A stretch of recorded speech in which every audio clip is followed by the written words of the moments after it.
ବାହାଘର ପରେ ପ୍ରଥମ ରାତି। ବାହାରେ ବର୍ଷା, ଏଣେ ଦୁଇ ପ୍ରେମ ପକ୍ଷୀଙ୍କର ମିଳନ। ତୁମେ ଏତେ ଜଲଦି ଆସିବ ବୋଲି ମୋର ବିଶ୍ୱାସ ଥିଲା। ନୀଲ ଧୀରେ ଆସିଲା। ତୁମକୁ ଅପେକ୍ଷା କରିବା ମୋର ଇଚ୍ଛା ନଥିଲା। କିନ୍ତୁ ଭାଉଜ ପରା ବାଟ ଜଗିକି ବସିଥିଲେ। କହିଲେ ଆଗ ମୋ ପାଉଣା ଦିଅ, ତାହେଲେ ଛାଡ଼ିବି। ମୁଁ ତୁମକୁ ଦେଖିବା ପାଇଁ ଏତେ ବ୍ୟାକୁଳ ଥିଲି ଯେ ସିଧା ତାଙ୍କୁ ପର୍ସଟା ଦେଇ ତାଙ୍କ ଆଗରୁ ହଟେଇ ପଳେଇ ଆସିଲି।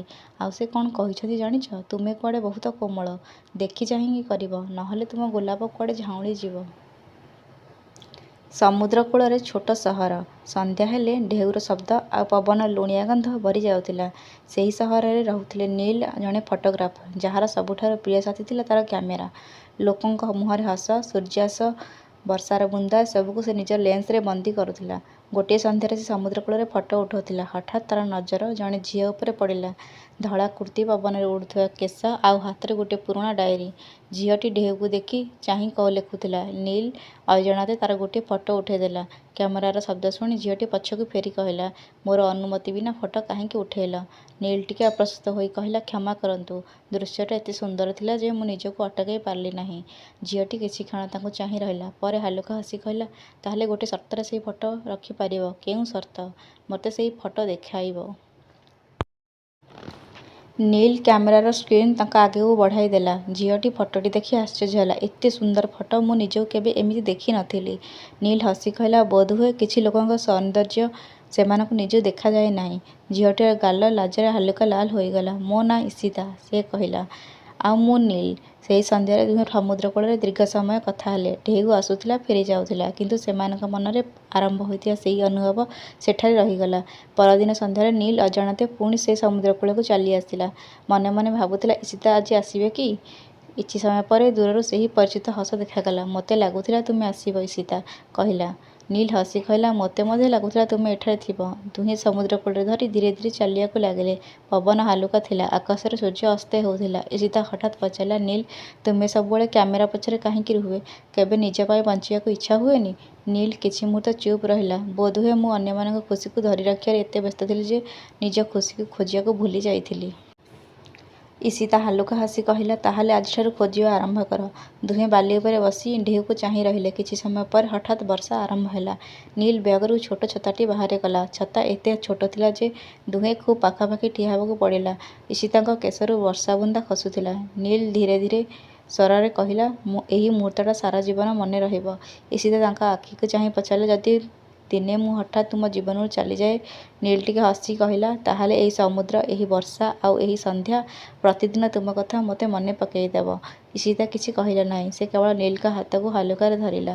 ସେହି ମୁହୂର୍ତ୍ତରେ ଦୁହେଁ ବୁଝିଗଲେ ସେମାନଙ୍କ ସମ୍ପର୍କ ଆଉ କେବଳ ବନ୍ଧୁତ୍ୱ ନୁହେଁ, କିନ୍ତୁ ସେମାନେ ଜାଣିନଥିଲେ ଭାଗ୍ୟ ସେମାନଙ୍କ ପାଇଁ ଏକ କଠିନ ପରୀକ୍ଷା ରଖିଥିଲା।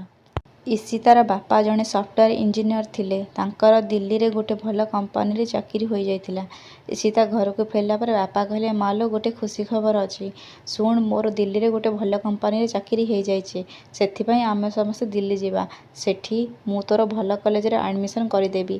କିନ୍ତୁ ଇଶିତା ଯେତିକି ଖୁସି ଥିଲା, ନୀଲଠାରୁ ବିରହ ତା ପାଇଁ ବହୁତ କଷ୍ଟ ଥିଲା। ପରଦିନ ସନ୍ଧ୍ୟାରେ ଇଶିତା ସମୁଦ୍ର କୂଳକୁ ଆସିଲା। ସେହି ସ୍ଥାନ ଯେଉଁଠି ସେ ଓ ନୀଲ ଅନେକ ସ୍ୱପ୍ନ ଦେଖିଥିଲେ। ନୀଲ ତାଙ୍କୁ ଦେଖି ହସି କହିଲା, ଆଜି ତୁମେ ଏତେ ଚୁପ୍ କାହିଁକି? କିଛି ହୋଇଛି କି? ଇଶିତା କିଛି କହିପାରିଲା ନାହିଁ। ତାଙ୍କ ଆଖିରେ ଲୁହ ଆସିଗଲା। ନୀଲ ଚିନ୍ତିତ ହୋଇ ପଚାରିଲା, ଇଶିତା, କ'ଣ ହେଲା? ମୋତେ କୁହ। ସେ ଧୀରେ କହିଲା, ମୋତେ ଏହି ସହର ଛାଡ଼ିବାକୁ ପଡ଼ିବ। ଆସନ୍ତା ସପ୍ତାହରେ ମୁଁ ଦିଲ୍ଲୀ ଚାଲିଯିବି। କିଛି ମୁହୂର୍ତ୍ତ ପାଇଁ ନୀଲ ନୀରବ ହୋଇଗଲା। ଢେଉର ଶବ୍ଦ ମଧ୍ୟ ସେହି ନୀରବତାକୁ ଭାଙ୍ଗି ପାରୁନଥିଲା। ତାହେଲେ ଆମ ସ୍ୱପ୍ନ? ନୀଲ ଧୀର ସ୍ୱରରେ ପଚାରିଲା। ଇଶିତା ଲୁହ ପୋଛି କହିଲା, ମୁଁ ଜାଣିନି ଭବିଷ୍ୟତ କ'ଣ ରଖିଛି, କିନ୍ତୁ ଗୋଟିଏ କଥା ଶୁଣ, ତୁମେ ମୋ ଜୀବନର ସବୁଠୁ ସୁନ୍ଦର ଅଂଶ। ନୀଲ ତାଙ୍କ ହାତ ଧରି କହିଲା, ଦୂରତା ଆମ ମଧ୍ୟରେ ଆସିପାରେ, କିନ୍ତୁ ମୋ ମନରୁ ତୁମକୁ କେହି ଦୂର କରିପାରିବେ ନାହିଁ। ବିଦାୟ ଦିନ ଆସିଗଲା। ଷ୍ଟେସନରେ ଭିଡ଼ ଥିଲା, କିନ୍ତୁ ନୀଲ ଓ ଇଶିତାଙ୍କ ପାଇଁ ସେହି ମୁହୂର୍ତ୍ତ କେବଳ ସେମାନେ ହିଁ ଦୁହେଁ ଥିଲେ। ଇଶିତା ନୀଲକୁ ଗୋଟିଏ ଛୋଟ ଡାଏରୀ ଦେଲା। ଏଠାରେ ମୁଁ ଆମର ସମସ୍ତ ସ୍ମୃତି ଲେଖିଛି। ଯେତେବେଳେ ମୋତେ ମନେ ପକାଇବ, ଏହାକୁ ପଢ଼ିବ। ନୀଲ ତାଙ୍କୁ ସେହି ଫଟୋଟି ଦେଲା। ପ୍ରଥମ ଦେଖାର ଫଟୋ। ଏହା ତୁମ ପାଖରେ ରହୁ। ଯେତେବେଳେ ଦେଖିବ, ମନେ ରଖିବ ଯେ କେହି ଜଣେ ତୁମକୁ ନିଜଠାରୁ ଅଧିକ ଭଲପାଏ। ଟ୍ରେନ୍ ଚାଲିବାକୁ ଲାଗିଲା। ଇଶିତା ଝରକା ପାଖରେ ଠିଆ ହୋଇ ନୀଲକୁ ଦେଖୁଥିଲା। ନୀଲ ହାତ ହଲାଇ କହିଲା, ଫେରି ଆସିବ। ଇଶିତା ଲୁହଭରା ଆଖିରେ ହସି କହିଲା, ନିଶ୍ଚୟ। କିନ୍ତୁ ସମୟ ସବୁବେଳେ ମଣିଷର ଇଚ୍ଛା ଅନୁସାରେ ଚାଲେ ନାହିଁ। ଦିନ ମାସରେ ପରିଣତ ହେଲା। ଦୂରତା ବଢ଼ିଲା। ଫୋନ୍ କମିଗଲା। ଚିଠିର ଉତ୍ତର ଆସିବା ବନ୍ଦ ହେଲା। ନୀଲ ଅପେକ୍ଷା କରୁଥିଲା। କିନ୍ତୁ ମନରେ ଗୋଟିଏ ପ୍ରଶ୍ନ ଜନ୍ମ ହେଲା, ଇଶିତା ମୋତେ ଭୁଲିଗଲେ କି? 2 ବର୍ଷ କଟିଗଲା। ସେହି ସମୁଦ୍ରକୂଳ ଆଜି ମଧ୍ୟ ସେହିପରି ଥିଲା। ଢେଉ ଆସୁଥିଲା, ବାଲିକୁ ଛୁଇଁ ପୁଣି ଫେରି ଯାଉଥିଲା। କିନ୍ତୁ ନୀଲଙ୍କ ଜୀବନରୁ ଯେପରି କିଛି ହଜିଯାଇଥିଲା। ସେ ଆଜି ମଧ୍ୟ ସନ୍ଧ୍ୟାରେ କ୍ୟାମେରା ନେଇ ସମୁଦ୍ରକୂଳକୁ ଆସୁଥିଲେ। କିନ୍ତୁ ଏବେ ତାଙ୍କ ଫଟୋରେ ଲୋକଙ୍କ ହସ ନୁହେଁ, କେବଳ ଏକାପଣ ଦେଖାଯାଉଥିଲା। ତାଙ୍କ ଘରର ଟେବୁଲ ଉପରେ ଆଜି ମଧ୍ୟ ଇଶିତା ଦେଇଥିବା ସେହି ଡାଏରୀ ଥିଲା। ପ୍ରତି ରାତିରେ ସେ ଡାଏରୀ ଖୋଲି ପଢ଼ୁଥିଲା। ଗୋଟିଏ ପୃଷ୍ଠାରେ ଲେଖା ଥିଲା, ନୀଲ, ଯଦି କେବେ ତୁମେ ମୋଠାରୁ ଦୂରେଇ ଯାଅ, ଭାବିବ ନାହିଁ ଯେ ମୁଁ ତୁମକୁ ଛାଡ଼ି ଦେଇଛି। କିଛି ପରିସ୍ଥିତି ମଣିଷକୁ ଏମିତି ନିଷ୍ପତ୍ତି ନେବାକୁ ବାଧ୍ୟ କରେ। ଲାଇନ୍ ପଢ଼ିଲେ ନୀଲଙ୍କ ଆଖି ଭିଜି ଯାଉଥିଲା। ସେ ଜାଣିନଥିଲା ଯେ ଇଶିତା କାହିଁକି ହଠାତ୍ ତାଙ୍କଠାରୁ ଦୂରେଇଗଲା। ସେପଟେ ଦିଲ୍ଲୀରେ ଇଶିତା ମଧ୍ୟ ଖୁସି ନଥିଲା। ସେ ପ୍ରତିଦିନ ନୀଲଙ୍କୁ ମନେ ପକାଉଥିଲା। କିନ୍ତୁ ସେ ନୀଲଙ୍କ ସହ କଥା କହିବା ବନ୍ଦ କରିଥିଲା ଏକ କାରଣରୁ। ତାଙ୍କ ପରିବାର ହଠାତ୍ ଏକ ବଡ଼ ସମସ୍ୟାରେ ପଡ଼ିଥିଲା। ତାଙ୍କ ବାପାଙ୍କର ଅସୁସ୍ଥତା ଓ ପରିବାରର ଦାୟିତ୍ୱ ଯୋଗୁଁ ସେ ନିଜ ପ୍ରେମକୁ ପଛରେ ପକାଇବାକୁ ବାଧ୍ୟ ହୋଇଥିଲା। ସେ ଭାବିଥିଲା, ଯଦି ମୁଁ ନୀଲଙ୍କୁ ମୋ ସମସ୍ୟା ଜଣାଇଦିଏ, ତାଙ୍କ ଜୀବନ ମଧ୍ୟ କଷ୍ଟରେ ପଡ଼ିବ। କିନ୍ତୁ ସେ ଜାଣିନଥିଲା ଯେ ନୀଲ ପାଇଁ ଦୂରତାଠାରୁ ବଡ଼ କଷ୍ଟ ଥିଲା ତାଙ୍କର ନୀରବତା। ଗୋଟିଏ ଦିନ ନୀଲଙ୍କ ଫଟୋଗ୍ରାଫି ପ୍ରଦର୍ଶନୀ ପାଇଁ ଭୁବନେଶ୍ୱର ଯିବାକୁ ପଡ଼ିଲା। ସେଠାରେ ତାଙ୍କର ଗୋଟିଏ ଫଟୋ ସମସ୍ତଙ୍କ ଧ୍ୟାନ ଆକର୍ଷଣ କଲା।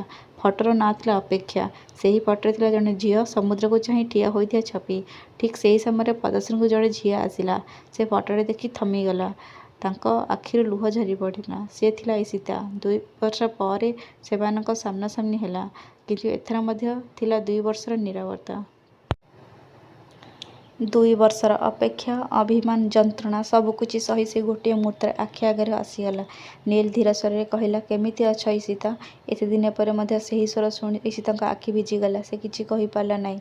ନୀଲ ହସିବାକୁ ଚେଷ୍ଟା କରି କହିଲେ, ବୋଧହୁଏ ମୁଁ ତୁମକୁ ଭୁଲ ବୁଝିଥିଲି। ମୋତେ ଲାଗୁଥିଲା ତୁମେ ମୋତେ ଛାଡ଼ି ଚାଲିଥିଲ। ଇଶିତା ମୁଣ୍ଡ ହଲାଇ କହିଲା, ନା ନୀଲ, ମୁଁ କେବେ ତୁମକୁ ଛାଡ଼ି ନଥିଲି। ପରିସ୍ଥିତି ମୋତେ ତୁମକୁ ଦୂରେଇବାକୁ ବାଧ୍ୟ କରିଥିଲା। ତାଙ୍କ ଆଖିରୁ ଲୁହ ଝରିପଡ଼ିଲା। ମୋ ବାପା ବହୁତ ଆଶା ନେଇ ସେଠି ଚାକିରି କରିବାକୁ ଯାଉଥିଲେ। 6-8 ମାସ ଭଲରେ ଚାଲିଲା। କିନ୍ତୁ ଦିନେ ଟ୍ୟାକ୍ସିରେ ଡ୍ୟୁଟି ଗଲାବେଳେ ତାଙ୍କର ଆକ୍ସିଡେଣ୍ଟ ହୋଇଗଲା। କ'ଣ କରିବୁ ବୁଦ୍ଧି ଦିଶିଲାନି। କିନ୍ତୁ ସେ କମ୍ପାନୀ ଓନର ଭଲ ଲୋକ ଥିଲା ଯେ ତାଙ୍କର ସବୁ ମେଡିକାଲ ଖର୍ଚ୍ଚ ଦେଲେ। ସେ ସମୟରେ ମୋ ପରିବାର ଭାଙ୍ଗି ପଡ଼ିଥିଲା। ବାପା ଅସୁସ୍ଥ ଥିଲେ। ମୋତେ ଲାଗୁଥିଲା ଯଦି ତୁମକୁ ସବୁ କହିବି, ତୁମେ ମଧ୍ୟ ଚିନ୍ତାରେ ପଡ଼ିଯିବ। ନୀଲ ଶାନ୍ତ ହୋଇ ଶୁଣୁଥିଲା। ଇଶିତା କହିଲା, କିନ୍ତୁ ଗୋଟିଏ କଥା ଆଜି ସତ୍ୟ, ମୁଁ ପ୍ରତିଦିନ ତୁମକୁ ମନେ ପକାଇଛି। ନୀଲଙ୍କ ଆଖି ମଧ୍ୟ ଭିଜିଗଲା। ସେ ଧୀରେ କହିଲା, ତୁମେ ଜାଣିଛ କି, ମୁଁ ତୁମକୁ ଖୋଜିବା ବନ୍ଦ କରିଥିଲି, କିନ୍ତୁ ତୁମକୁ ଭଲ ପାଇବା କେବେ ବନ୍ଦ କରିନଥିଲି। ଇଶିତା ହସିଲା। ସେହି ପୁରୁଣା ହସ, ଯାହାକୁ ନୀଲ 2 ବର୍ଷ ଧରି ମନେ ପକାଇଥିଲା। କିଛି ଦିନ ପରେ ଦୁହେଁ ପୁଣି ସେହି ସମୁଦ୍ର କୂଳକୁ ଫେରିଲେ। ସେହି ସ୍ଥାନ ଯେଉଁଠି ସେମାନଙ୍କ କାହାଣୀ ଆରମ୍ଭ ହୋଇଥିଲା। ଚାନ୍ଦ ଆକାଶରେ ଅଧା ଥିଲା। ଇଶିତା ହସି ପଚାରିଲା, ନୀଲ, ତୁମେ ଏବେ ମଧ୍ୟ ଅଧା ଚାନ୍ଦକୁ ଦେଖୁଛ? ନୀଲ ହସି କହିଲା, ହଁ, କାରଣ ଅଧା ଚାନ୍ଦ ମୋତେ ମନେ ପକାଏ ଯେ କିଛି ଅଧୁରା ଜିନିଷ ମଧ୍ୟ ସୁନ୍ଦର ହୋଇପାରେ, ଯେପରି ଆମର କାହାଣୀ। ଇଶିତା ତାଙ୍କ ହାତ ଧରି କହିଲେ, ଏବେ ଆମ କାହାଣୀ ଅଧୁରା ରହିବ ନାହିଁ। ନୀଲ ହସିଲା। ସମୁଦ୍ରର ଢେଉ ଆସି ସେମାନଙ୍କ ପାଦକୁ ଛୁଇଁ ଫେରିଗଲା। ସେହି ରାତିରେ ସେମାନେ ବୁଝିଲେ, ସତ ପ୍ରେମ କେବଳ ପାଖରେ ରହିବାର ନାଁ ନୁହେଁ। ସତ ପ୍ରେମ ହେଉଛି ଦୂରତା ପରେ ମଧ୍ୟ ଏକା ଅନ୍ୟକୁ ହୃଦୟରେ ଧରି ରଖିବା। ଶେଷରେ ସେହି ଦିନ ଆସିଲା, ଯାହା ପାଇଁ ଦୁହେଁ ଅନେକ ସ୍ୱପ୍ନ ଦେଖିଥିଲେ। ପରିବାରର ଆଶୀର୍ବାଦ ଓ ଆପଣାଜନଙ୍କ ଭଲ ପାଇବା ସହ ସେମାନେ ବିବାହ ବନ୍ଧନରେ ବାନ୍ଧି ହେଲେ। ବିବାହ ମଣ୍ଡପରେ ଯେତେବେଳେ ସେମାନେ ପରସ୍ପରଙ୍କ ହାତ ଧରିଥିଲେ, ସେତେବେଳେ ମନେ ପଡ଼ିଥିଲା ସେମାନଙ୍କ ପ୍ରଥମ ଦେଖା, ପ୍ରଥମ କଥା ଓ ସେହି ସମସ୍ତ ସ୍ମୃତି, ଯାହା ତାଙ୍କ ପ୍ରେମକୁ ଆହୁରି ମଜବୁତ କରିଥିଲା। ଆଜିଠାରୁ ଆମର ପ୍ରତ୍ୟେକ ଖୁସି ଓ ପ୍ରତ୍ୟେକ କଷ୍ଟ ଏକାଠି, ସେମାନେ ପରସ୍ପରକୁ ପ୍ରତିଜ୍ଞା କଲେ। ବାହାଘର ପରେ ପ୍ରଥମ ରାତି। ବାହାରେ ବର୍ଷା, ଏଣେ 2 ପ୍ରେମ ପକ୍ଷୀଙ୍କର ମିଳନ। ତୁମେ ଏତେ ଜଲଦି ଆସିବ ବୋଲି ମୋର ବିଶ୍ୱାସ ଥିଲା। ନୀଲ, ଧୀରେ ଆସି ତୁମକୁ ଅପେକ୍ଷା କରିବା ମୋର ଇଚ୍ଛା ନଥିଲା। କିନ୍ତୁ ଭାଉଜ ପରା ବାଟ ଜଗିକି ବସିଥିଲେ। କହିଲେ, ଆଗ ମୋ ପାଉଣା ଦିଅ, ତାହାହେଲେ ଛାଡ଼ିବି। ମୁଁ ତୁମକୁ ଦେଖିବା ପାଇଁ ଏତେ ବ୍ୟାକୁଳ ଥିଲି ଯେ ସିଧା ତାଙ୍କୁ ପର୍ସଟା ଦେଇ ଆଗରୁ ହଟେଇ ପଳେଇ ଆସିଲି। ଆଉ ସେ କ'ଣ କହିଛନ୍ତି ଜାଣିଛୁ? ତୁମେ କୁଆଡ଼େ ବହୁତ କୋମଳ, ଦେଖିଛ ହିଁ କରିବ, ନହେଲେ ତୁମ ଗୋଲାପ କୁଆଡ଼େ ଝାଉଁଳିଯିବ। ଇଶିତା ନୀଲ କଥାରେ ଓଢ଼ଣା ତଳେ ଲାଜେଇଗଲା। ଆରେ ଏ କ'ଣ ଇଶିତା, ତୁମେ ନୀଲକୁ କ'ଣ ଲାଜଉଛ? ନୀଲ ତା'ର ଓଢ଼ଣୀ ଖୋଲି ତାକୁ ସେମିତି ଦେଖୁଥାଏ। ଇଶିତା ମୁହଁ ଉପରି କରି ନୀଲକୁ ଦେଖିଲା।